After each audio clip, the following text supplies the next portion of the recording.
दोस्तों, आज मैं आपके सामने एक ऐसी मूवी लेकर आया हूँ जो अब तक की मेरी सबसे फेवरेट मूवी है। ये मूवी मेरे लिए कई वजह से खास है और इसको ठीक से समझने के लिए आपको इसे बहुत ही ध्यान से देखना होगा। इस मास्टरपीस मूवी को डायरेक्ट किया है क्रिस्टोफर नोलन ने और इसको IMDb पर 9 की रेटिंग भी दी गई है। तो चलिए बिना देरी किए शुरू करते हैं आज की ये शानदार एक्सप्लेनेशन। मूवी शुरू करने से पहले मैं आपको बता दूं कि मूवी में आपको बहुत सारी साइंटिफिक चीजों के नाम सुनने को मिलेंगे, इसलिए जब भी ऐसा कुछ मूवी में आएगा मैं उसको भी साथ साथ एक्सप्लेन करता जाऊंगा ताकि आप इस मूवी को पूरे इंटरेस्ट के साथ और बिना कोई डिटेल्स मिस किए देख सकें। मूवी की शुरुआत में हम एक कूपर नाम के पायलट को देखते हैं जो नासा के लिए साइंटिस्ट के तौर पर काम कर चुका है, लेकिन एक क्रैश लैंडिंग की वजह से उसे उसकी जॉब से हाथ धोना पड़ा। अब यही अतीत की घटनाएं वो अपने सपने में देख रहा होता है कि तभी उसकी आंख खुल जाती है। आंखें खुलते ही वो अपनी बेटी मर्फ को सामने खड़े हुए देखता है। मर्फ कूपर से कहती है, पापा मेरे कमरे में जो बुक शेल्फ है उसमें कोई भूत है और मुझे लगता है कि वो भूत कोई और नहीं बल्कि आप हैं। कूपर कहता है, सो जाओ बेटा, इतनी रात को ऐसी बातें नहीं करते। कूपर अपने घर में अपनी बेटी मर्फ, बेटे टॉम और ससुर मिस्टर डोनाल्ड के साथ रहता है। अब अगले दिन सुबह ब्रेकफास्ट के वक्त मर्फ कूपर को अपना टूटा हुआ रोबोट दिखाती है, जिस पर उसका भाई टॉम उसकी हंसी उड़ाते हुए कहता है कि अरे ये खिलौना कहीं तुम्हारे उसी भूत ने तो नहीं तोड़ा जो तुम्हारी किताबें गिराता रहता है। मर्फ कहती है कि मैं झूठ नहीं बोलती, वो भूत सच में है। तभी कूपर कहता है, बेटा भूत वूत कुछ नहीं होता। तो मर्फ कहती है कि पापा आप ही तो कहते हैं कि विज्ञान का मतलब उन प्रॉब्लम्स को सुलझाना है जिन्हें हम समझ नहीं पाते। कूपर समझ जाता है कि उसकी बेटी काफी होशियार है, इसलिए वो उससे कहता है कि ठीक है, अगर तुम्हें साइंस और भूत में कनेक्शन जोड़ना है तो फिर उससे डरना बंद करो और वो सारी चीजें ठीक से ऑब्जर्व करो जो तुम्हारे रूम में होती हैं। अब आज स्कूल में पेरेंट्स मीटिंग है, इसलिए कूपर टॉम और मर्फ के साथ उनके स्कूल के लिए निकलता है। यहाँ कूपर जैसे ही मर्फ से गाड़ी का गियर बदलने के लिए कहता है तभी उसका टायर पंक्चर हो जाता है। टॉम अपनी बहन का एक बार फिर से मजाक उड़ाते हुए कहता है कि मर्फी लॉ सही में काम करता है। दोस्तों, यहाँ वो ऐसा इसलिए कहता है क्योंकि कूपर ने अपनी बेटी मर्फ का नाम मर्फी लॉ के ऊपर रखा था। मर्फी लॉ का मतलब है एक ऐसा नियम जिसमें जो होना है वो होगा ही, चाहे वो अच्छा हो या बुरा। मर्फ अपने पिता से पूछती है कि पापा आपने आखिर मेरा नाम ऐसे लॉ के ऊपर क्यों रखा जो इतना बुरा है? भाई मेरा इस वजह से हमेशा मजाक उड़ाता है। कूपर कहता है, नहीं बेटा ऐसा मत सोचो, ये लॉ तो असल में बहुत पॉजिटिव है जो हमें बताता है कि जो होना है वो होकर रहेगा, इसलिए अपना काम करते रहो और अपने ऊपर भरोसा रखो। इन्हीं बातों के बीच अचानक एक ड्रोन उनके ऊपर से निकलकर जाता है। उस ड्रोन को देखते ही कूपर बहुत हैरान हो जाता है और ऐसा इसलिए क्योंकि इस मूवी को फ्यूचर के समय को ध्यान में रखते हुए बनाया गया है, जब चारों तरफ सिर्फ पोल्यूशन ही रहता है और आए दिन रेत के तूफान आते रहते हैं जिससे फसलें बर्बाद हो जाती हैं और लोग ठीक से सांस भी नहीं ले पाते। और यही वजह है कि अब स्कूल में हर किसी को साइंटिस्ट या इंजीनियर नहीं बनने दिया जाता, बल्कि सिर्फ उन्हीं बच्चों को आगे बढ़ने का मौका मिलता जो एक्स्ट्रा ऑर्डिनरी हैं। इसके अलावा सभी लोगों को सिर्फ एक ही काम करना होता है और वो है खेती, क्योंकि अब लोगों को जिंदा रहने के लिए ज्यादा से ज्यादा अनाज की जरूरत है, वरना पूरी दुनिया भूख से मर जाएगी। यही वजह है कि कूपर भी खेती करता है। इसलिए कूपर उस ड्रोन को देखकर हैरान हो जाता है, क्योंकि ड्रोन का काम तो सभी देशों ने 10 साल पहले ही बंद कर दिया था, फिर अब ये ड्रोन कहां से आया? खैर, अब कूपर अपने बच्चों के साथ उस ड्रोन का पीछा करता है और उसे हैक करके नीचे लैंड करवा लेता है। पास जाकर देखने पर पता चलता है कि ये इंडियन एयरफोर्स का सर्वेलेंस ड्रोन है जो कई साल पहले अपना काम खत्म कर चुका है, लेकिन इसकी सोलर बैटरीज इतनी ताकतवर हैं कि ये अभी तक उड़ान भर रहा था। कूपर उसको डिसमेंटल करता है ताकि उससे कुछ और काम लिया जा सके। तभी मर्फ कहती है कि पापा क्या हम इसको ऐसे ही नहीं छोड़ सकते? यहाँ हमें देखने को मिलता है कि मर्फ के अंदर मशीनों के प्रति वैसा ही लगाव है जैसा किसी इंसान के लिए हो। कूपर कहता है कि बेटा जैसे वक्त के हिसाब से हम बदल चुके हैं वैसे ही इसको बदलना पड़ेगा, वरना जब इसकी बैटरी खराब हो जाएगी तब ये भी किसी काम का नहीं रहेगा। मर्फ अपने पिता की बातों को ध्यान से सुनती है और समझ जाती है कि यही करना ठीक होगा। खैर, अब कूपर पेरेंट्स मीटिंग में पहुंचता है जहां उसे बताया जाता है कि टॉम पढ़ाई में ठीक तो है, लेकिन वो इतना अच्छा नहीं है कि उसे कॉलेज में भेजा जा सके, इसलिए उसे भी अपने पिता की तरह खेती करनी होगी।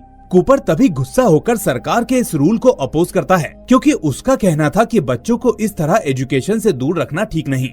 तभी टीचर्स उसे मर्फी के बारे में बताते हैं कि वो पढ़ने में बहुत होशियार है, लेकिन वो नील आर्मस्ट्रांग की चांद पर जाने वाली बातों को बच्चों को बताकर उन्हें भ्रमित करती रहती है। कूपर खुद नासा में काम कर चुका था। वो टीचर से पूछता है कि आपको भी ये झूठ लगता है क्या? दरअसल इस वक्त सरकारें ऐसी बातों से बच्चों को दूर रखती हैं, क्योंकि वो नहीं चाहती कि बच्चे इससे इंस्पिरेशन लेकर साइंटिस्ट या इंजीनियर बने, क्योंकि अगर ऐसा हुआ तो खेती कौन करेगा और अनाज कहां से आएगा। खैर, कूपर उन टीचर से कहता है कि आप अपने देश की इतनी बड़ी उपलब्धि को बच्चों से सिर्फ छुपा ही नहीं रहे, बल्कि उनसे कह रहे हैं कि ये सब झूठ है, जबकि सच ये है कि हम चांद पर गए थे। इस तरह वो टीचर से झगड़ बैठता है, जिस वजह से मर्फ को स्कूल से सस्पेंड कर दिया जाता है। रास्ते में कूपर को मिस्टर डोनाल्ड की तरफ से मैसेज मिलता है कि खेती में काम कर रहे सारे ऑटोमेटेड ट्रैक्टर्स अपना काम ना करके घर की तरफ आकर खड़े हो रहे हैं। डोनाल्ड कहते हैं कि मैं बार बार इनको रीसेट कर चुका हूँ, लेकिन फिर भी ये वापस घर आ जाते हैं। कूपर घर जाता है तो देखता है कि सारे ट्रैक्टर्स घर के सामने आकर खड़े हो चुके हैं। वो घर के अंदर जाता है और तभी मर्फ के कमरे में किताबों के गिरने की आवाज आती है। कूपर भी ये देखता है, जिस पर मर्फ कहती है कि ये बुक शेल्फ वाला भूत मुझसे कुछ कहने की कोशिश करता है। मैं मोर्स कोड के जरिए इसको डिकोड करने में लगी हुई हूँ, जैसा कि आपने मुझे करने को कहा था पापा।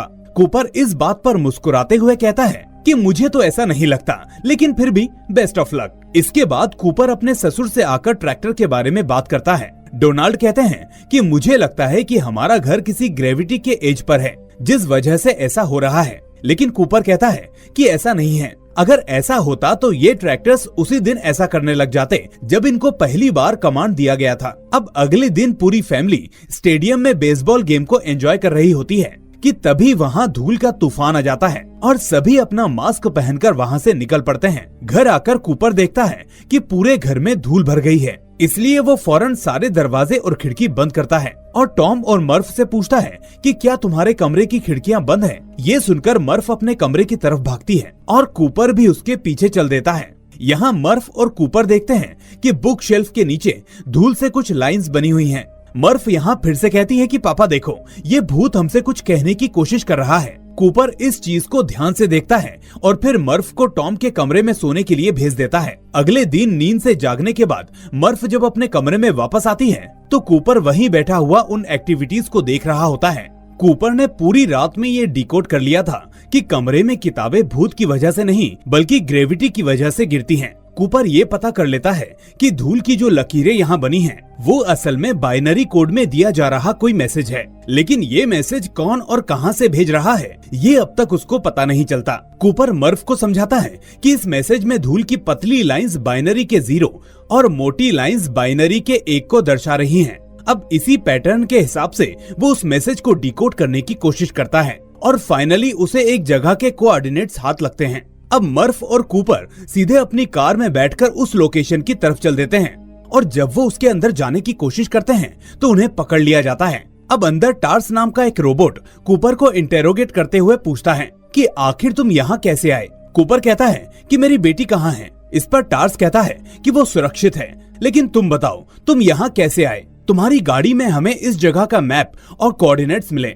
इसका मतलब तुम भटके हुए नहीं हो। कूपर कहता है मुझे अपनी अकड़ मत दिखाओ, जमाना अब तुम्हारे जैसे रोबोट्स और मशीनों का नहीं है। तुम्हारे जैसे रोबोट्स मेरे खेत में इस वक्त सब्जी उगा रहे हैं। इसी बहस के बीच अचानक डॉक्टर एमिलिया ब्रेंट सामने आती हैं, जो कूपर को वहाँ से एक कॉन्फ्रेंस रूम में ले जाती हैं, जहाँ मर्फ भी बाकी लोगों के साथ बैठी हुई होती है। उस कॉन्फ्रेंस में एमिलिया ब्रेंट के पिता प्रोफेसर ब्रेंट भी होते हैं और कूपर उनके साथ पहले भी काम कर चुका है। अब यहाँ सभी कूपर से पूछते हैं कि हमें सच सच बताओ, तुम्हें इस ठिकाने का पता कैसे चला। कूपर कहता है कि ये महज एक इत्तेफाक है कि मुझे इस जगह का पता चला। तभी सामने बैठा एक साइंटिस्ट उससे कहता है कि ये जगह दुनिया में सबसे ज्यादा टॉप सीक्रेट है, इसलिए इस जगह का पता किसी को इत्तेफाक से तो नहीं पता चल सकता, इसलिए हमें सच सच बता दो। इतने में मर्फ कहती हैं कि ये चीजें हमें ग्रेविटी की वजह से पता चली हैं। तभी ड्वेल नाम का एक साइंटिस्ट उससे पूछता है कि आखिर किस जगह की ग्रेविटी। तो कूपर इसका जवाब देने की जगह इस बात को अश्योर करवाता है कि मैं और मेरी बेटी यहाँ से सही सलामत छोड़ दिए जाएंगे या नहीं। तो प्रोफेसर कहते हैं कि कूपर, क्या तुम इस जगह को जानते नहीं? क्या तुम हमें जानते नहीं जो ऐसा बोल रहे हो? कूपर कहता है नहीं, मैं आप लोगों को नहीं जानता। वो ऐसा इसलिए कहता है क्योंकि आम लोगों की तरह उसे भी यही पता है कि सारे रिसर्च और साइंस के इंस्टीट्यूशंस 10 साल पहले ही बंद कर दिए जा चुके हैं। लेकिन यहाँ कूपर को पता चलता है कि ये नासा की फैसिलिटी है जिसे सरकार ने गुप्त रूप से अभी भी चला रखा है। वो अकेले में प्रोफेसर से पूछता है कि आम लोगों को इसके बारे में क्यों नहीं पता। प्रोफेसर कहते हैं कि तुम्हें क्या लगता है, जिस दुनिया में लोग कम अनाज के लिए जूझ रहे हैं, वो स्पेस प्रोग्राम में सरकारी पैसे को लगाना ठीक मानेंगे? वो कहते हैं कि 7 साल पहले ही पृथ्वी पर गेहूं उगना बंद हो चुका है और कुछ साल पहले ज्वार भी नहीं उग पाया। अब बस सिर्फ मक्का ही है जिसे इंसान उगा रहे हैं। कूपर कहता है, हाँ, मैं भी मक्का ही उगा रहा हूँ और आप फिक्र मत कीजिए, मैं इतना मक्का उगा रहा हूँ कि भुखमरी की नौबत नहीं आएगी। प्रोफेसर हंसते हुए कहते हैं कि तुम खुद इतने अच्छे पायलट और इंजीनियर थे, क्या तुम्हें ये समझ नहीं आया कि जैसे दूसरी फसलें धीरे धीरे नहीं उग रही, वैसे ही आने वाले सालों में मक्का भी उगना बंद हो जाएगा, फिर ये दुनिया क्या खाएगी। वो कहते हैं कि ब्लाइट नाम के पौधों की बीमारी ने सभी फसलों को बर्बाद कर दिया है, इसलिए मिट्टी भी बर्बाद हो रही है, धीरे धीरे ऑक्सीजन का लेवल भी कम हो जाएगा। कूपर पूछता है, तो फिर नासा और आप आखिर इस पृथ्वी को बचाने के लिए क्या कर रहे हैं? प्रोफेसर कहते हैं कि हम इसको नहीं बचा सकते, यही इसकी किस्मत है, इसका समय पूरा हो चुका है, वक्त आ गया है कि हम इस ग्रह को छोड़कर चले जाएं। कूपर ये सुनकर काफी हैरान हो जाता है। इसके बाद प्रोफेसर उसे एक रॉकेट के पास ले जाते हैं और बताते हैं कि अंतरिक्ष में नासा का एक स्पेसशिप है जिसका नाम है एंड्योरेंस। इस वक्त यहाँ उसी के कुछ अंतिम पुर्जों पर काम चल रहा है, जिसके पूरा होने के बाद इंसान अंतरिक्ष की यात्रा कर सकेगा। वो बताते हैं कि आज से करीब 50 साल पहले शनि ग्रह के पास वर्म होल खुल गया था और हमको लगता है कि वो वर्म होल पृथ्वी पर रह रहे लोगों को बचाने के लिए किसी ने वहाँ रखा है या उसे पैदा किया है। हो सकता है वो किसी एलियन सभ्यता ने वहाँ बनाया हो, या हो सकता है कि हमारे ही फ्यूचर वर्जन्स ने उसको बनाया हो, लेकिन ये पक्का है कि वो किसी ने वहाँ जानबूझकर रखा है ताकि हम उसको एक्सप्लोर कर सकें। और जब हमने उस वर्म होल को एक्सप्लोर किया तो हमें पता चला कि उसके अंदर करीब 12 ऐसे ग्रह हैं जिन पर जीवन मौजूद हो सकता है। इसलिए हमने 10 साल पहले लेजरस नाम का मिशन शुरू किया, जिसमें हमने 12 एस्ट्रोनॉट्स को एंड्योरेंस शिप के जरिए उस वर्म होल से होते हुए उन 12 ग्रहों पर भेज दिया। हर एस्ट्रोनॉट के पास एक स्पेसक्राफ्ट, 2 साल का खाना पीना और एक रोबोट था। सभी को अपने अपने ग्रहों पर जाकर ये देखना था कि वो पृथ्वी के लोगों के लिए उपयुक्त हैं या नहीं। अगर हैं, तो वो हमें बीकन के जरिए सिग्नल भेजते और खुद उस वक्त तक के लिए कायरो स्लीप में चले जाते जब तक हम बाकी लोगों को पृथ्वी से उस ग्रह पर नहीं भेज देते। हालांकि 12 लोगों को 12 ग्रहों पर भेजा गया था, लेकिन हमें उनमें से सिर्फ 3 ग्रहों से ही सिग्नल रिसीव हुए। इसलिए अब नासा अपनी एक टीम को उन 3 ग्रहों पर भेज रहा है ताकि इंसान पृथ्वी को छोड़कर दूसरे ग्रह पर सुरक्षित रह सके। कूपर देखता है कि प्रोफेसर ग्रेविटी की एक ऐसी इक्वेशन पर काम कर रहे हैं जिससे अर्थ की ग्रेविटी को कुछ देर के लिए ऑफ किया जा सके।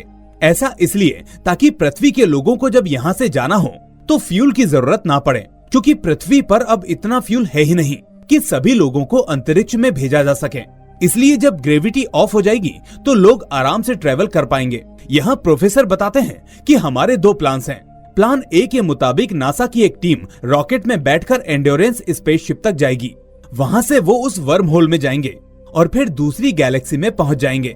इसके बाद वो तीनों प्लैनेट्स को एग्जामिन करेंगे और उस ग्रह को चूज करके सिग्नल देंगे जहां पर इंसानों के लिए सबसे सही वातावरण हो। और इस बीच पृथ्वी पर प्रोफेसर उस ग्रेविटी की इक्वेशन को पूरा करेंगे ताकि जब प्लेनेट सेलेक्ट हो जाए तो लोगों को बिना फ्यूल के उस ग्रह तक पहुंचाया जा सके। लेकिन यहाँ कूपर के मन में एक सवाल आता है कि अगर प्रोफेसर उस इक्वेशन को पूरा नहीं कर पाए तो फिर क्या होगा। तो ऐसे में काम आएगा प्लान बी, जिसमें नासा की टीम अपने साथ 5000 इंसानी भ्रूण लेकर जाएंगी, ताकि अगर प्लान ए काम ना आए तो वो उन भ्रूण की मदद से इंसानी प्रजाति को बचा सके।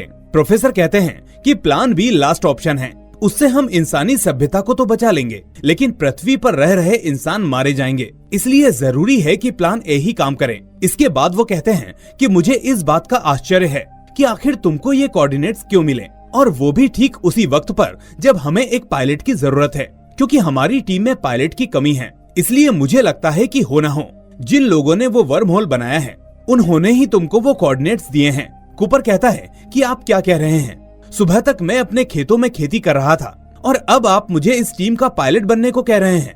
आप भूल रहे हैं मेरे 2 बच्चे भी हैं।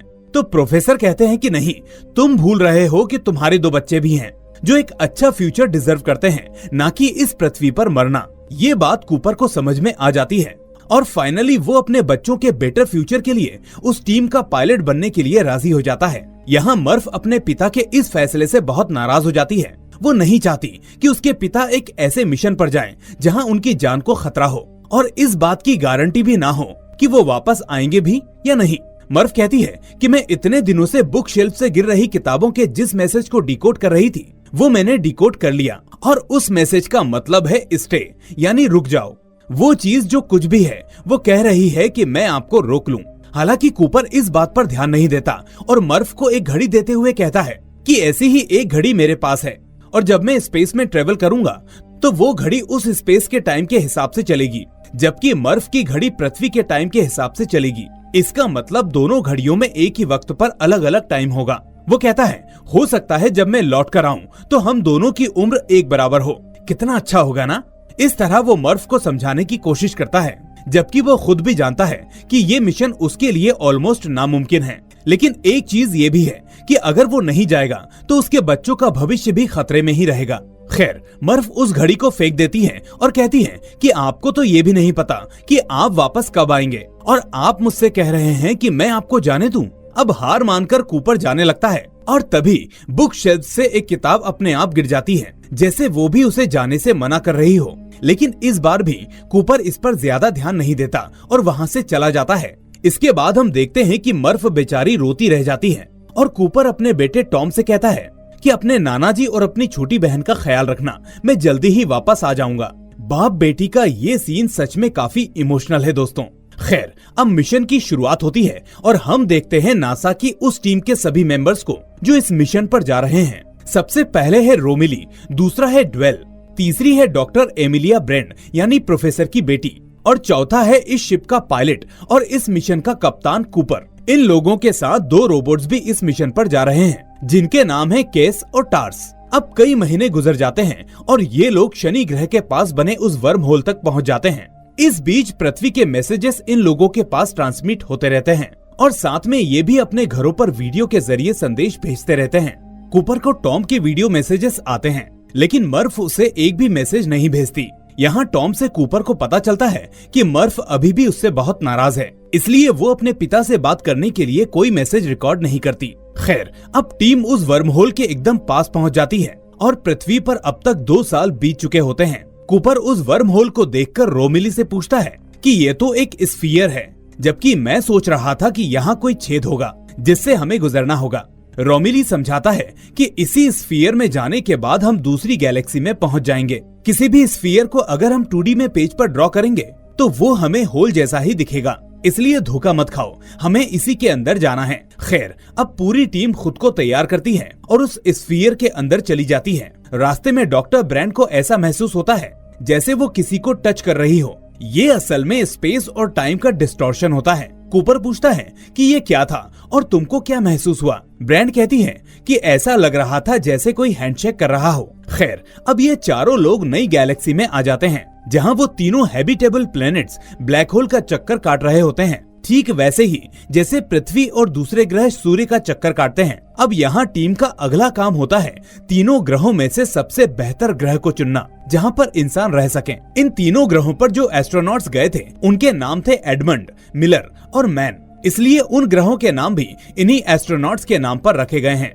यहाँ अब पूरी टीम ये सोचने में लग जाती है कि आखिर वो किस ग्रह को पहले चेक करें। यहाँ पर मैं आपको इस चित्र के जरिए दिखाता हूँ कि आखिर कौन सा प्लेनेट कहाँ पर है। इन लोगों के सबसे पास है मिलर का प्लेनेट जो ब्लैक होल के भी सबसे करीब है। वहीं एक छोर पर है मैन का प्लेनेट और दूसरे छोर पर है एडमंड का प्लेनेट। अब पास होने की वजह से टीम डिसाइड करती है कि वो सबसे पहले मिलर के प्लेनेट पर जाएंगे। लेकिन इसमें एक दिक्कत है और उसको समझने के लिए आपको समझना होगा ब्लैक होल के कॉन्सेप्ट को। ब्लैक होल असल में स्पेस का वो हिस्सा होता है कि वहाँ की रोशनी भी आर पार नहीं हो पाती और उसमें समा जाती है। अब जैसा कि साइंस में हमें पढ़ाया जाता है कि किसी भी भारी पिंड के पास समय की रफ्तार धीमी होती है, जो कि आइंस्टाइन ने भी अपनी जनरल थ्योरी ऑफ रिलेटिविटी में बताया था। इसलिए जब ये लोग इस भारी ब्लैक होल के पास जाएंगे तो हेवी ग्रेविटी की वजह से इनके लिए समय भी बहुत धीमा हो जाएगा। टीम अब इस बात की कैलकुलेशन करती है कि आखिर मिलर के प्लेनेट पर जाने से इनका समय कितना धीमा होगा, और आंकड़े इन्हें बताते हैं कि मिलर के ग्रह पर बिताया 1 घंटा पृथ्वी पर 7 साल के बराबर होगा। अब आप लोगों को ये बात फिक्शनल लग रही होगी दोस्तों, लेकिन असल में ये थ्योरी पूरी तरह से प्रूव्ड है और हम इसे डेली अपने उपकरणों में भी इस्तेमाल करते हैं, जैसे हमारा गूगल मैप, जो कि सैटेलाइट से मिले सिग्नल से हमें लोकेशन बताता है। अब चूंकि पृथ्वी एक भारी पिंड है, इसलिए समय की रफ्तार वहाँ थोड़ी धीमी होती है, जबकि सैटेलाइट पृथ्वी से दूर होते हैं, इसलिए उनका समय पृथ्वी के समय के हिसाब से थोड़ा तेज चलता है। इसी वजह से साइंटिस्ट डेली रात को 12 बजे सैटेलाइट की घड़ियों को पृथ्वी की घड़ियों से मैच करते हैं, और अगर उन्होंने ऐसा नहीं किया तो आप गूगल मैप पर लोकेशन पूछेंगे इंडिया की और पहुंच जाएंगे जापान। खैर, इस तरह आप फाइनली समझ गए होंगे कि अब पूरी टीम मिलर के प्लेनेट पर जाने से पहले परेशान है, क्योंकि मिलर के ग्रह का 1 घंटा पृथ्वी पर रहने वाले लोगों के लिए 7 साल जितना लंबा होगा। और सिर्फ पृथ्वी पर ही नहीं, एंड्योरेंस शिप पर भी कई साल गुजर जाएंगे जब तक टीम मिलर प्लेनेट से जाकर वापस आएगी। और इस बीच इस शिप पर अगर कुछ हो गया तो उसकी देखभाल के लिए भी कोई नहीं होगा। इसलिए फाइनली रोमिली रोबोट टार्स के साथ एंड्योरेंस पर रुकने का फैसला करता है, ताकि वो शिप की देखभाल कर सके और पृथ्वी से आ रहे मैसेजेस का जवाब दे सके। और कूपर, डॉक्टर ब्रैंड, ड्वेल और रोबोट केस, ये चारों मिलर प्लेनेट के लिए निकल जाते हैं। इस ग्रह पर जाकर वो देखते हैं कि यहाँ सिर्फ पानी ही पानी है, चारों तरफ सिर्फ 4 से 5 फीट गहरा समंदर ही है। ये उस जगह पहुँचते हैं जहाँ से इनको बीकन सिग्नल भेज रहा था। वो देखते हैं कि उस जगह मिलर के लैंडर का सिर्फ मलबा है, यानी मिलर की जान इस ग्रह पर लैंड करने के बाद जा चुकी थी और उसने अभी कुछ मिनट्स पहले ही वो सिग्नल्स भेजे थे। अब ब्रेंड उस बीकन से डेटा रिट्राइव करना शुरू करती है, लेकिन इतने में वहाँ करीब 1 किलोमीटर ऊंची लहर आ जाती है। लास्ट मोमेंट पर रोबोट केस पहुंचकर ब्रेंड को तो शिप के अंदर ले आता है, लेकिन ड्वेल पीछे ही छूट जाता है, जिससे लहरें उसे वहाँ से ले जाती हैं। इस टक्कर से शिप के अंदर इंजन में भी पानी चला जाता है और अब वो तब तक नहीं उड़ सकता जब तक उसका पानी सूख नहीं जाता। यहाँ मैं आपको बता दूं कि इस प्लेनेट पर इतनी ऊंची लहरें भी इसलिए आईं क्योंकि ये ब्लैक होल से काफी करीब है। ठीक ऐसा ही हमारी पृथ्वी पर भी होता है, जब चंद्रमा के ग्रेविटेशनल पुल की वजह से यहाँ ज्वार भाटा आता है। खैर, अब केस, ब्रेंड और कूपर वापस शिप पर पहुँचते हैं तो देखते हैं कि शिप पर पूरे 30 साल बीत चुके हैं, यानी उस लहर की वजह से मिलर प्लेनेट पर करीब 3 घंटे बिता दिए थे और इस वजह से वो 3 घंटे शिप पर 23 साल जितना लंबे थे। रोमिली अब बूढ़ा हो चुका था, उसकी उम्र करीब 50 साल जितने आदमी जितनी हो चुकी थी। हालांकि वो चाहता तो कायरो स्लीप की मदद ले सकता था, जिससे वो सिर्फ सोता रहता और उसकी नींद नहीं खुलती, लेकिन उसने ऐसा नहीं किया क्योंकि उसे लगा कि जगह रहकर वो काफी कुछ खोज कर सकता था और टीम को उसकी कभी भी जरूरत पड़ सकती थी। कूपर वापस आकर अब अपने घर के वीडियो मैसेजेस देखता है जो वो 23 सालों से कंटिन्यू भेज रहे थे। पहले मैसेज में उसका बेटा टॉम थोड़ा बड़ा हो जाता है, जो कूपर से उसके हालचाल पूछता है। दूसरे मैसेज में वो और बड़ा हो जाता है और बताता है कि उसके नाना जी यानी मिस्टर डोनाल्ड की मृत्यु हो चुकी है, साथ ही उसकी शादी भी हो चुकी है और उसका एक बेटा भी है। इसके बाद कूपर की नजर मर्फ के मैसेज पर पड़ती है, जिसने सिर्फ एक मैसेज भेजा था और वो भी अपने बर्थडे पर, जब वो उस उम्र की हो गई जब उसके पिता पृथ्वी से अपने मिशन के लिए ये कहकर निकले थे कि मैं उस वक्त तक वापस आ जाऊंगा जब तक तुम्हारी और मेरी उम्र लगभग एक ही होगी। मर्फ इस वीडियो में कहती है कि मैं आपकी उम्र के बराबर हो चुकी हूँ पापा, अब तो वापस लौट आइए। यहाँ कूपर अपनी बेटी को देखकर फूट फूट कर रोता है। अगर हम खुद को कूपर और मर्फ की जगह रखकर देखें तो शायद ये बहुत ही इमोशनल मोमेंट हो जाएगा। खैर, दूसरी तरफ अब हम मर्फ को देखते हैं, जो प्रोफेसर ब्रेंड के साथ ही काम करती है और जानी मानी साइंटिस्ट बन चुकी है। इस वक्त तक पृथ्वी की हालत पहले से भी खराब हो चुकी है और प्रोफेसर भी अपनी इक्वेशन को पूरा नहीं कर पाए हैं। अब हम एंड्योरेंस पर टीम को देखते हैं, जहां कूपर और रोमिली सोचते हैं कि हमें अब पहले मैन के प्लेनेट पर जाना चाहिए, जबकि ब्रेंड चाहती है कि सभी पहले एडमंड के प्लेनेट पर जाएं, क्योंकि वहां का डेटा ज्यादा प्रॉमिसिंग है। पर एक दिक्कत है कि शिप में इतना फ्यूल नहीं है कि वो दोनों प्लेनेट्स पर एक एक करके जा सकें। वो सिर्फ एक ही प्लेनेट पर जा सकते हैं। इस बीच कूपर कहता है कि ब्रेंड इस वक्त इमोशनल होकर डिसीजन ले रही है, क्योंकि वो एडमंड से प्यार करती है, इसलिए उसके प्लेनेट पर पहले जाने के लिए कह रही है। ब्रेंड कहती है कि प्यार सिर्फ एक इमोशनल फीलिंग नहीं है, बल्कि ये एक इतनी गहरी चीज है जो शायद ब्लैक होल की गहराइयों को भी पीछे छोड़ दे। और प्यार के अंदर इतना खिंचाव होता है जिसके सामने ब्लैक होल का ग्रेविटेशन पुल भी किसी काम का नहीं। फर्क ये है कि हमने अभी तक प्यार को इमोशंस के हिसाब से देखा है और इसकी साइंटिफिक ताकत को समझा ही नहीं। लेकिन शायद अब ये मिशन हमको ये समझा दे। मेरा दिल मुझसे कह रहा है कि एडमंड का डेटा ज्यादा काम का है। अब इसको चाहे तुम लोग प्यार समझो या मेरी साइंटिफिक सोच। खैर, कूपर और रोमिली उसकी इन बातों से इत्तेफाक नहीं रखते और फाइनली मैन के प्लेनेट पर जाने का डिसीजन लेते हैं। इसके बाद तीनों मैन के प्लेनेट पर जाते हैं, जहाँ पर वो मैन को कायरो स्लीप से जगाते हैं। उनको पता चलता है कि मैन ने अपने जागने के लिए कोई टाइमर नहीं लगाया था, क्योंकि वो एक्सेप्ट कर चुका था कि यहाँ इतनी दूर कोई नहीं आएगा और वो यहीं मर जाएगा। जागने के बाद वो थोड़ा अच्छा फील करता है और टीम को बताता है कि इस प्लेनेट के वातावरण में भले ही अमोनिया हो, लेकिन इसके सरफेस पर जाकर आदमी सांस ले सकता है। इसलिए मैंने ये सिग्नल भेजा कि ये प्लेनेट हैबिटेबल है। टीम देखती है कि मैन के साथ आया रोबोट अब डिकमीशन किया जा चुका है, क्योंकि उसका काम था इस प्लेनेट पर आकर इसका डेटा कलेक्ट करना। अब इस जगह एक ट्विस्ट आता है। पृथ्वी पर प्रोफेसर ब्रेंड अब बूढ़े हो चुके हैं और अपना अंतिम समय बिता रहे हैं। वो मर्फ को अपने पास बुलाकर एक ऐसा राज खोलते हैं जिसे सुनकर उसके होश उड़ जाते हैं। वो उससे कहते हैं कि मैं जिस ग्रेविटी वाले इक्वेशन को पूरा करने में लगा हुआ था वो असल में कभी पूरा हो ही नहीं सकता, क्योंकि उसके लिए हमें जो डेटा चाहिए वो मेरे पास कभी था ही नहीं।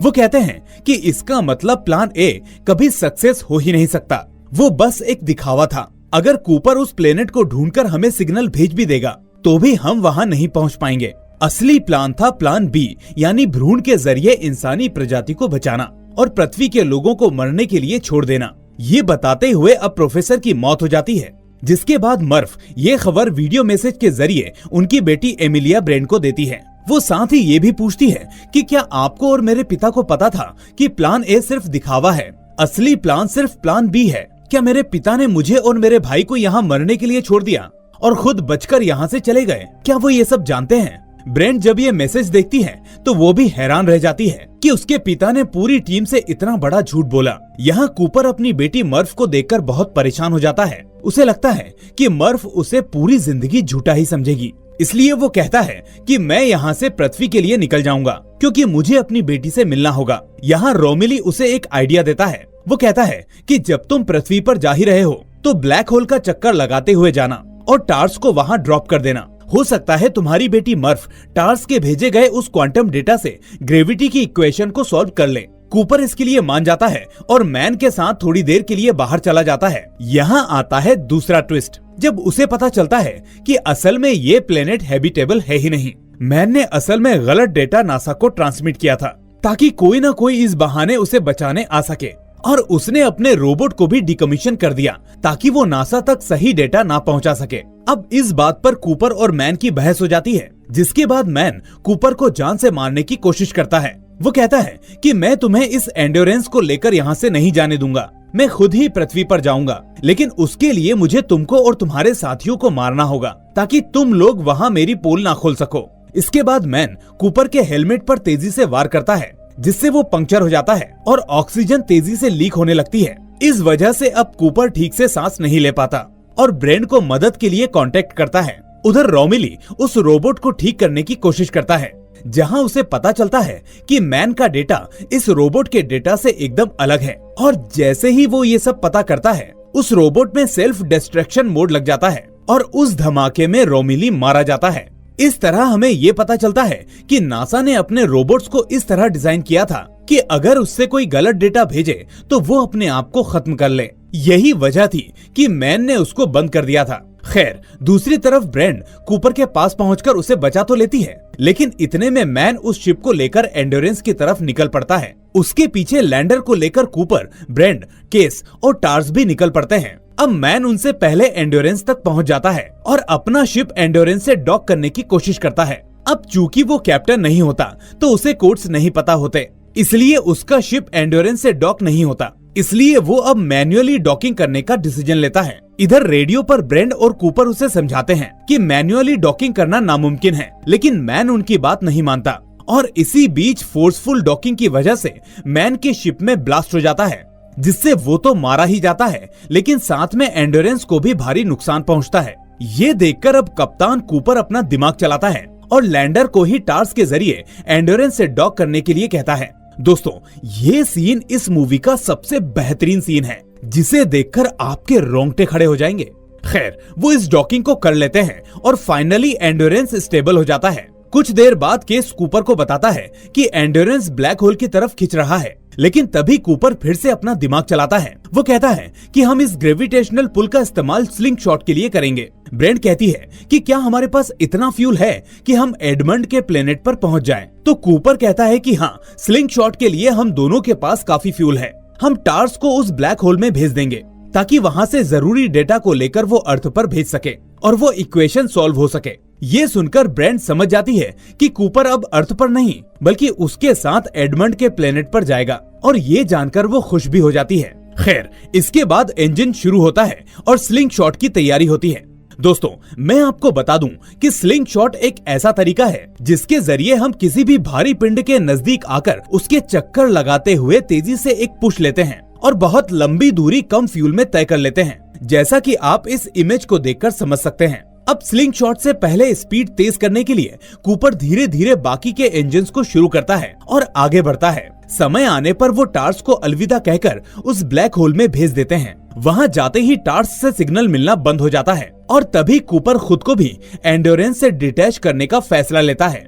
ये देखकर ब्रेंड हैरान हो जाती है और कूपर को ऐसा करने से मना करती है, लेकिन कूपर समझाता है कि आगे बढ़ने के लिए हमें वजन को कम करना होगा, इसलिए हम में से किसी एक को वहां तक पहुंचना होगा। मैं तो वैसे भी अर्थ तक नहीं पहुंच सकता, इसलिए मुझे यहीं रहना होगा। वो कहता है कि तुम सही थी, हमें एडमंड के प्लेनेट पर ही जाना चाहिए था, मैन के प्लेनेट पर नहीं। इतना कहते ही वो खुद को डिटैच करके उसी ब्लैक होल में गिरा देता है और ब्रेंड वजन कम होते ही स्लिंग शॉट के जरिए एडमंड के प्लेनेट की तरफ निकल जाती है। यहाँ ब्रेंड कूपर के इस सेक्रीफाइस को देखकर बहुत ही इमोशनल हो जाती है। खैर, दूसरे ही पल हम कूपर को उस ब्लैक होल में गिरता हुआ देखते हैं। ग्रेविटेशनल पुल का दबाव इतना ज्यादा होता है कि वो अपने रेंजर को छोड़ देता है और ऐसा करते ही उसका वो रेंजर टुकड़े टुकड़े हो जाता है। इसके बाद हम देखते हैं कि कूपर गिरते गिरते एक जगह जाकर अटक जाता है या कहीं रुक जाता है और फिल्म में इसे एक टेसरैक्ट का नाम दिया गया है। इस टेसरैक्ट के अंदर टाइम एक फिजिकल एलिमेंट की तरह दिखाया गया है।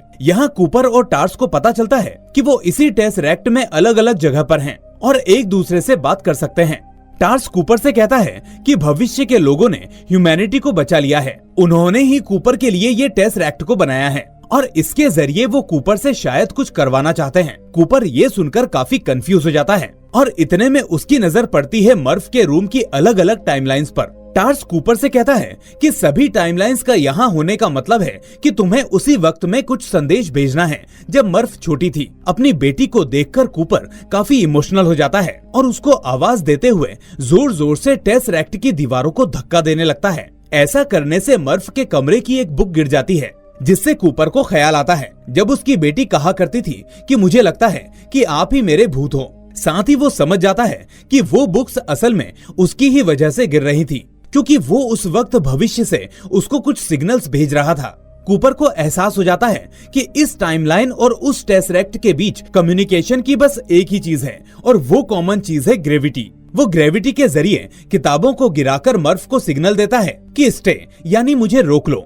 ये वही सीन होता है जब मर्फ शुरुआत में अपने पिता को बोल रही थी कि घोस्ट भी मुझसे यही कहता है पापा, आपको रोक लिया जाए। इसके बाद कूपर ग्रेविटी के जरिए ही वो कोऑर्डिनेट्स खुद को देता है, क्योंकि वो समझ जाता है कि फ्यूचर ह्यूमंस ने ही उसको ये सब करने के लिए चूज किया है और इस टेसरैक्ट की टाइमलाइंस में भेजा है। वो समझ जाता है कि अब उसे इस ब्लैक होल का डेटा किसी न किसी तरह से मर्फ को देना होगा ताकि वो उस ग्रेविटी की इक्वेशन को सॉल्व कर सके, और यही उसका वो काम है जिसके लिए उसे यहाँ भेजा गया है। इसलिए वो टार्स से कहता है कि इस ब्लैक होल का क्वांटम डेटा मार्स कोड में ट्रांसलेट कर दो। टार्स पूछता है कि मैं ये तो कर दूंगा, लेकिन हम इसको मर्फ तक कैसे पहुंचाएंगे? तो कूपर कहता है प्यार। हाँ टार्स, प्यार। यहाँ कूपर को ब्रेंड की बात याद आती है कि प्यार ही एक ऐसी चीज है जिसकी साइंस को हम अब तक समझ नहीं पाए हैं। जैसे ब्रेंड का दिल कह रहा था कि एडमंड का प्लेनेट ही सही प्लेनेट है, वैसे ही अब कूपर का दिल कह रहा होता है कि उसकी बेटी उसकी दी हुई चीज को अपने पास हर वक्त रखती होगी, और वो है उसकी वो घड़ी जो उसने मर्फ को जाते वक्त दी थी। वो उस पूरे मार्स कोड को उस घड़ी के जरिए ग्रेविटी की मदद से ट्रांसफर करता है। वहीं मर्फ अपनी टाइमलाइन में देखती है कि उसकी घड़ी कुछ अजीब सा बिहेव कर रही है। ये देखकर उसे ख्याल आता है कि बचपन में सिर्फ उसकी बुक्स गिरा करती थी, जो उसे लगता था कि उसके पिता ही गिराते हैं, और अब उनकी ही दी हुई घड़ी ये अजीब सा बिहेव कर रही है। इसलिए कहीं ये उसके पिता ही तो नहीं जो उसको मैसेज भेज रहे हों।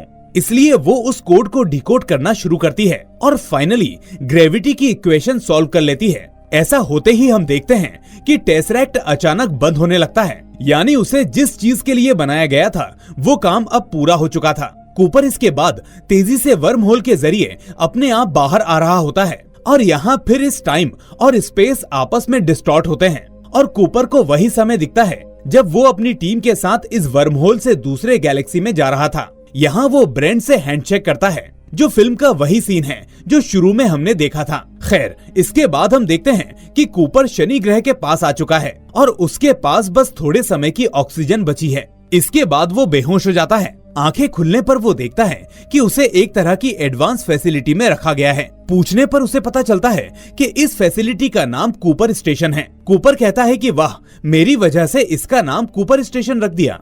तो इतने में स्टाफ कहता है कि सर माफ कीजिए, इसका नाम आपके नाम पर नहीं बल्कि आपकी बेटी मर्फी कूपर के नाम पर रखा गया है। उन्होंने ही कहा था कि आप एक दिन वापस आएंगे और आप ही हैं जिसने मानव सभ्यता को बचाया है। आप जब पृथ्वी पर गए थे उस बात को अब 85 साल हो चुके हैं और हम इस वक्त शनि ग्रह के पास इस फैसिलिटी में सुरक्षित हैं और शनि का चक्कर लगा रहे हैं। अपनी बेटी के बारे में सुनकर वो बहुत ही अच्छा महसूस करता है और इमोशनल भी हो जाता है। तभी उसे ख्याल आता है, वैसे तो उसे अभी 2 साल ही हुए हैं लेकिन पृथ्वी पर 25 साल हो गए हैं। इसलिए वो स्टाफ से पूछता है कि क्या मेरी बेटी जिंदा है। स्टाफ कहता है जी हाँ सर, वो कुछ ही हफ्तों में आपसे मिलने आएंगी। उम्र ज्यादा होने की वजह से उनको एक जगह से दूसरी जगह ले जाना काफी मुश्किल होता है, लेकिन वो आपसे मिलने के लिए अभी तक जीवित है। अब मर्फ के आने तक कूपर आसपास घूमता है और उसे एक आदमी ठीक वैसे ही घर में ले जाता है जो पृथ्वी पर उसका घर हुआ करता था। यहाँ वो उसे बताता है कि मर्फी मैडम ने ही आपके लिए ये रूम जैसा का तैसा डिजाइन करवाया, क्योंकि उनका कहना था कि जब एक दिन मेरे पापा वापस आएंगे तो वो इस रूम को देखकर बहुत खुश होंगे। घर को देखकर कूपर पुरानी यादों में खो जाता है और तभी उसे वहाँ टार्स पड़ा हुआ दिखता है। वो उसको सही करने में लग जाता है और आखिर उसे सही कर लेता है। फिर आखिर वो दिन आ जाता है जब वो अपनी बेटी मर्फ से मिलता है। मर्फ अब 96 साल की हो चुकी है। वो अपने पिता को देखकर बहुत खुश होती है। जब कूपर उसको छोड़कर गया था तो वो महज 12 साल की थी। कूपर अपनी बेटी को देखकर बहुत इमोशनल हो जाता है और कहता है कि तुम सही थी मर्फ, मैं ही तुम्हारा भूत था। मर्फ कहती है कि मैं जानती थी पापा, इसलिए मैंने उस इक्वेशन को सॉल्व कर लिया और समझ गई कि आप भी एक दिन वापस आएंगे। कूपर कहता है कि तुम्हें कैसे पता था कि मैं वापस आऊंगा। तो मर्फ कहती है क्योंकि मेरे पापा ने मुझे वापस आने का प्रॉमिस किया था। ये सुनकर कूपर इमोशनल हो जाता है और कहता है हाँ बेटा, मैं वापस आ चुका हूँ, अब कहीं नहीं जाऊंगा। लेकिन तभी मर्फ कहती है नहीं पापा, आपको जाना होगा। किसी भी माँ बाप को अपने बच्चों को मरते हुए नहीं देखना चाहिए, इसलिए आप यहाँ से जाइए, क्योंकि एक व्यक्ति अभी भी है जो आपका इंतजार कर रहा है। जिसको आप अंतरिक्ष में छोड़कर आए हैं उसे आपकी जरूरत है। यहाँ मर्फ ब्रैंड की बात कर रही होती है। कूपर उसका इशारा समझ जाता है और टार्स के साथ शिप लेकर ब्रैंड के पास जाने के लिए निकल पड़ता है। दूसरी तरफ हम देखते हैं ब्रैंड को, जो एडमंड के प्लेनेट पर सेफली पहुंच चुकी है, लेकिन एडमंड अब जिंदा नहीं है। इसलिए वो खुद उस प्लेनेट को ह्यूमंस के लिए तैयार कर रही है ताकि वक्त आने पर अर्थ पर सिग्नल भेज सके और लोगों को वहां बुला सके। और दोस्तों, यही होता है इस शानदार मूवी का दी एंड। आपको ये मूवी कैसी लगी मुझे कमेंट करके जरूर बताएं। इस वीडियो को लाइक और चैनल को सब्सक्राइब जरूर कर लें, क्योंकि इस तरह की मूवीज को लाने में काफी मेहनत लगती है। तो दोस्तों, अब मैं मिलूंगा आपसे ऐसी ही शानदार मूवी के साथ। Till then take care and thanks for watching.